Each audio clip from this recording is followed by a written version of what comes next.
Operation সিন্দুর ভারতীয় সেনার পরাক্রমে উচ্ছ্বসিত দেশবাসী। সেই মতো এদিন পূর্ব মেদিনীপুর জেলার এগরায় পথে নেমে বিজয় উল্লাসে মাতল এগরাবাসী।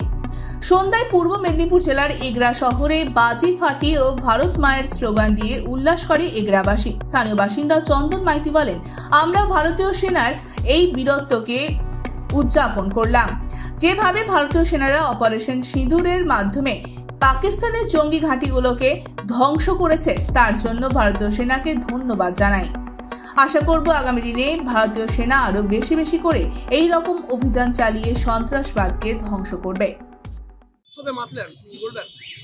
আমরা অনেক দিন থেকে আজকে প্রায় এক সপ্তাহের বেশি হয়ে গেল আমরা অনেক দুঃখে কষ্টে ছিলাম। কাল রাত ঠিক 1:30 থেকে আমরা অনেক আনন্দিত এবং উল্লাসিত আছি যে পাকিস্তানের ভিতরে ঢুকে ভারতীয় জঙ্গিদের যে ঘাঁটিগুলো তারা উপযুক্ত জবাব দিয়েছে। আমরা খুব আনন্দিত এবং উল্লাসিত, এবং ভারতীয় সমস্ত মানুষ, সর্বস্তরের মানুষ খুব আনন্দিত। ভারতীয় বীর সেনারা যেভাবে পাকিস্তানের ভেতরে ঢুকে পাকিস্তানের জঙ্গি ঘাঁটিকে উড়িয়ে দিয়েছে, হিন্দু মা বোনেদের যে রক্ত, হিন্দু মায়েদের যে সিঁদুর মুছেছিল কাশ্মীরে পেহেলগাঁতে, তার প্রতিশোধ নিয়েছে, তারই আনন্দে আমরা এই উল্লাস প্রকাশ করলাম। আজকে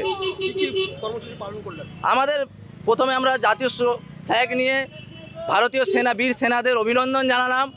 আগামী দিনে তারা আরও বেশি বৃহৎ আকারে এই পাকিস্তানকে যোগ্য জবাব দেবে সেই আশা রাখলাম, এবং আমরা আতশবাজি ফাটিয়ে উল্লাস প্রকাশ করলাম। Bureau report, NM news. আরও খবরের আপডেট পেতে সাবস্ক্রাইব করুন আমাদের ইউটিউব চ্যানেলটি আর বেল আইকনে ক্লিক করুন নোটিফিকেশনস পেতে।